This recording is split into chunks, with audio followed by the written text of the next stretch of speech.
Hey folks, BlackCross here, and welcome back to another video game review. In today's game, I'm going to be reviewing Clash: Artifact of Chaos. Now, before we get on to this review, I want to go ahead and give a quick shout out to Iron Pineapple. He specializes in Dark Souls, Bloodborne, basically Soulsborne related content. But there's one particular content that he makes called Steam Dumpster Diving, but most popularly titled games that are Souls-like games and stuff. Basically, where he goes through Steam, looks through a fast library of games that are labeled somewhat Souls-like in his definition, or rather the game description. And this was one of them. This was one of the ones that he had played, and every once in a while I look through his videos just to see if there's anything interesting. Every once in a while one or two may pop up, but then later on I'll look to see if they may be available for PS4 or something like that. In this game's case, I happened to saw the gameplay and was vastly interested, not only in terms of the looks, but also the way the combat is, as well as the unique rules that the game has. And I really wanted to try this game out, and thankfully it was in fact coming out for PS4 as well as PS5, so that helped out tremendously. Although what's funny is that my original idea was to get it for PS4, but I decided to upgrade it to a PS5 in case if there was any kind of like technical thing or something like that, plus for loading speeds. And holy crap, I mean, I knew the PlayStation 5 load speeds were way better, but my gosh, the load speeds in this game is absolutely nuts, just absolutely insane. Like, the loading screen is barely visible within the screen. It's like as soon as you load up, boom, you're in it. And I love that. I love the fact of how quick and easy you can get into the game, and it just makes sense just to buy games for the PlayStation 5 now, especially now that I have it. With that subject out of the way, let's concentrate on the game itself. And let me just say one thing. I love how the world looks. I love the colors. I love the detailing. I love the cel-shaded look of the characters and stuff. But not only that, I also love the individual creatures. The creatures, in my personal opinion, they kind of look like Jim Henson creature creations, you know, sort of like the Creature Chop Challenge. If you're familiar with that TV series, they do like a thing where they have individual creators and create creatures and stuff like that. If you can remember creatures like that, or even for that matter, if you're not familiar with those, you might be familiar with movies such as The Dark Crystal, or even for that matter, Labyrinth, which those creatures are created by the Jim Henson Company. Those creatures alone match up with the creatures of Clash, and you pretty much got a spot-on image of Jim Henson creatures, you know? They almost look that style, and I love that. I love how the creatures look in this game. They look so fascinating, and really it's hard not to admire the creativity that went behind the game, you know? Technically there's like a game series that the developers of this game particularly made. I'm not familiar with the series, but I love the designs of these creatures. I love the designs of these particular characters that they have created throughout the game. Really, the world exploration is like insane. Unfortunately, there isn't a fast travel in this game, but thankfully the world is not really that big. It may be complex at times, you know. There have been times where I actually kind of got lost in the world, but after a while, you do eventually get to where you can pretty much traverse anywhere in the game without any problem whatsoever. So it's one of those things where it's like, I don't know if fast traveling would be necessary. It would definitely help in some aspects, but because of how small the world is, it doesn't seem that bad. Especially if you open up every path and everything like that, it doesn't seem as bad. And in all honesty, the world is just very creative in my personal opinion. I absolutely love the world design. I love the way that it's leveled itself out. I love the layout of it. It does like how a Souls-like game would be, where traversing the area can be complex, but then you can activate certain shortcuts that can help you traverse the area a little bit easier at times. There's also the factor that aside from the world layout, you do have an alternate form. Your character Pseudo has basically what I would call a wooden doll effect. I don't know what it's technically called. It's either referred to as the shadow or imaginary version. But essentially, when Pseudo, the main character, takes a nap or sleeps, it wakes up in the night and is able to traverse in the area. And the reason why you want to do this is to where that way you can traverse these thorn bushes. Now, these thorn bushes are basically restricted to where you can't really explore any further in other directions. So, depending on if you can find a campsite nearby and stuff like that, you can then sleep and then traverse as this other version of yourself and traverse these thorn bushes and stuff. Obviously, the main goal, if you cross these thorn bushes, if you're able to find one that is, per se, is to try to kill off this thorn guardian. By defeating it, the thorns will disappear, and thus allowing the main character Pseudo in order to traverse the area even further. Which even that is pretty cool on its own. The fact that, you know, you have the main premise, you have the main character, but then you also have this alternate version of the character in which where it explores a much darker and much more, probably a lot more harder area in order to explore, because then you have these alternate versions of these other characters and everything like that you have to fight, and it can be either harder or it can be a unique experience depending on how far you get into the game and how far you've leveled up, of course. Which, speaking of level up, much like the Souls game, you have the ability to where you can stat increase your individual stats and stuff like that. It's not as in-depth or as complex as Dark Souls and Bloodborne has been known for, but it has 4 main stats.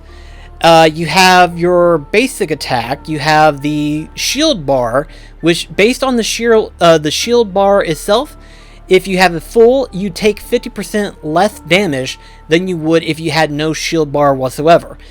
I didn't find this to be saying that it's necessary, because technically it uses up stamina, and really, thankfully, there is no penalty for, you know, continuously fighting and stuff like that. But this stamina bar doesn't really help much, I'm afraid. So it's one of those things where it's like, I feel like that's kind of unbalanced and really useless to level up. So that's not a big deal. The attack bar, which basically is sort of like a special attack, you can increase that to where that way it builds up either faster or it lands your critical attack whenever you successfully pummel enough times to do a special move and stuff like that.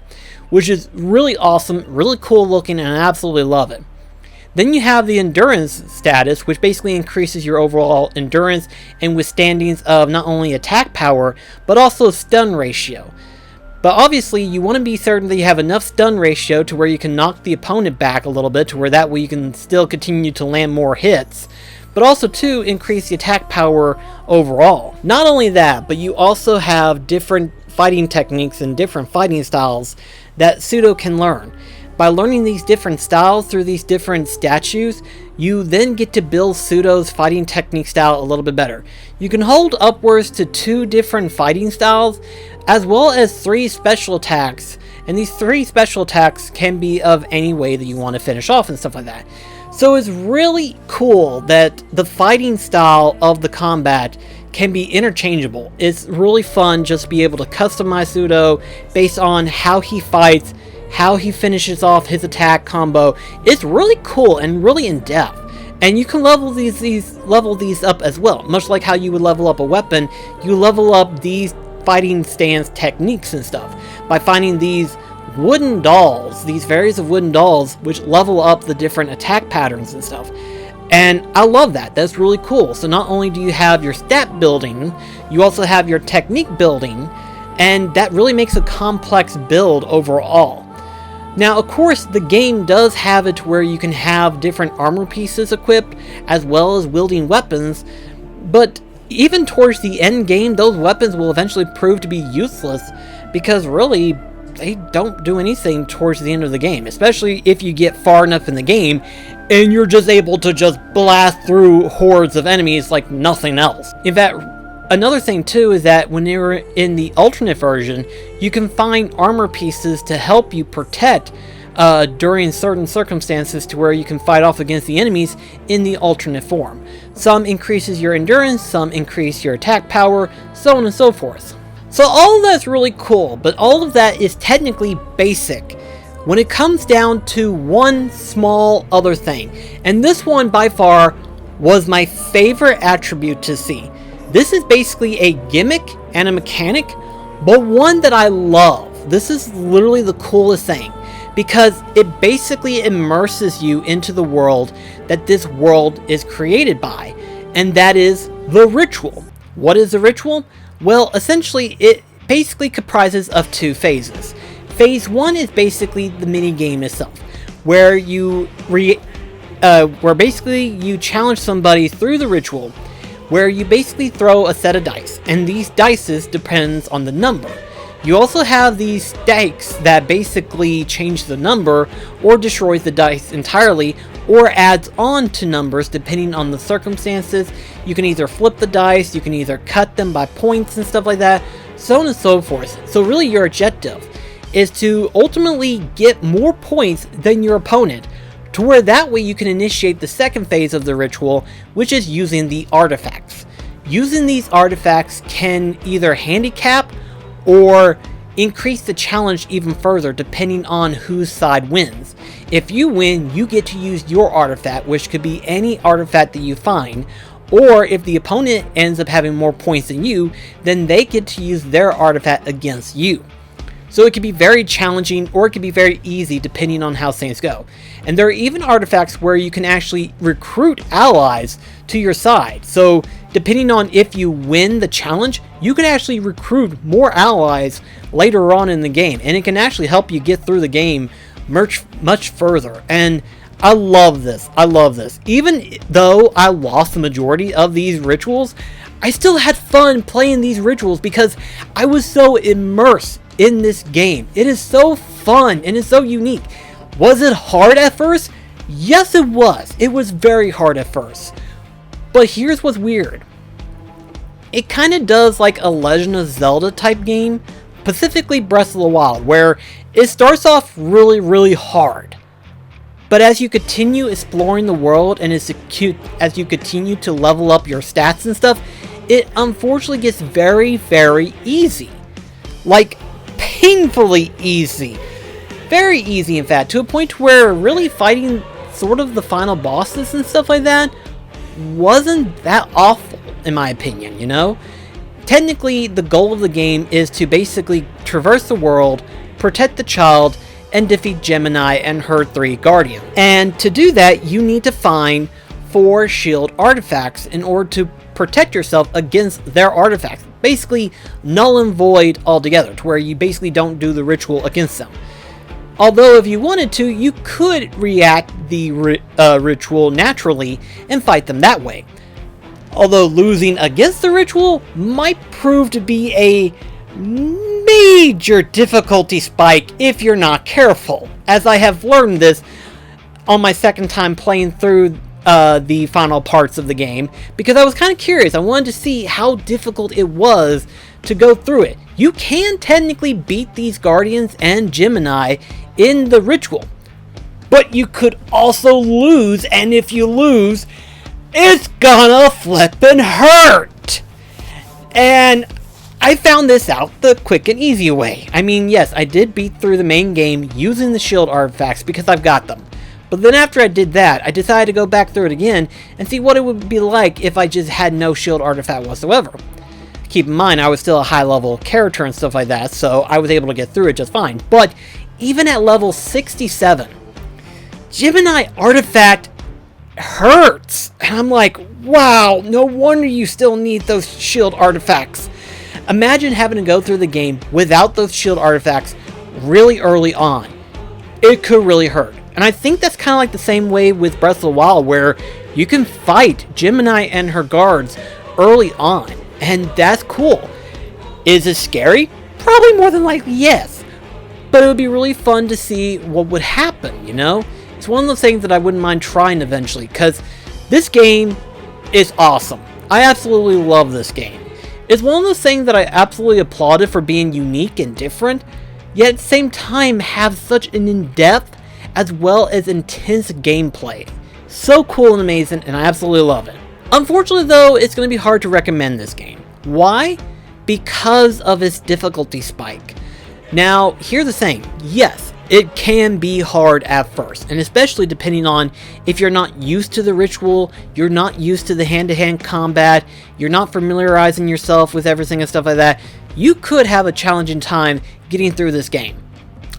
But this game can be very short. In fact, I've already platinumed this game, and it took me under 15 hours. I'm not even exaggerating. I've completed everything. I've gotten everything that I need, got all the trophies and stuff, and was able to beat it and get the platinum trophy in under 15 hours. So this is really a short game. So depending on your playstyle and depending on how fast you can get through the game, you'll beat this relatively quickly. In fact, I'm sure veterans of Souls games will beat this relatively quickly. But for those that are casuals, they may have a harder time getting through it depending on if you challenge every single enemy in the ritual. It could be as easy and fun, or it can be as hard and insane as it can get. There can be some moments in this game where, literally, in all honesty, losing to the opponent can be almost a death wish. So, depending on your overall thoughts on this game, it can be hard and challenging, and it would be hard to recommend this. But I would definitely recommend this to certain people. Certain people who may not mind this challenge, especially since, like I said, later on in the game, it gets much easier. But during the early portions of the game, it can be hard. So, I want to give this a 4 out of 5. And I think I will give this a 4 out of 5 because, like I said, the designs of the game, as well as the unique characters and stuff like that they have, is so fun, and I absolutely love the world building, and I love the ritual, I love the combat. It's all fun and entertaining despite how challenging the game is, and I absolutely applaud them for creating this game. I wish, and I doubt they will, but I wish there were DLC added on into this game to where it added extra areas or even extra bosses and stuff like that. Because like I said, I did everything, and that includes fighting off against these things called the dark bosses. And they're basically more challenging versions than the bosses that you fought as Pseudo.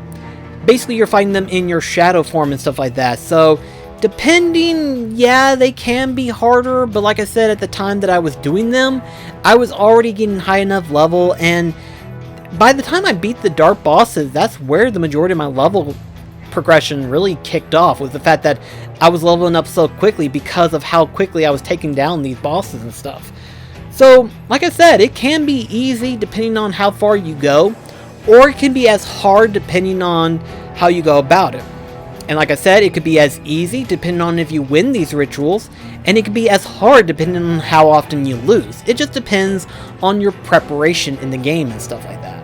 So, yeah, but I really loved the game. I was so excited for it whenever I found out it was available for consoles later on. And by the time it came out, I immediately wanted to play it. And I played it, beat it, and I loved it. Thankfully, it's only available for $40. So, really, knock yourself out, guys. Go ahead and check this game out. If you feel like you want to invest your time, it's definitely worth the purchase in my opinion. It's really fun. I liked it. Anyway guys, thank you so much for watching, and I'll see you in the next video. This is BlackCross signing off. Catch you guys later.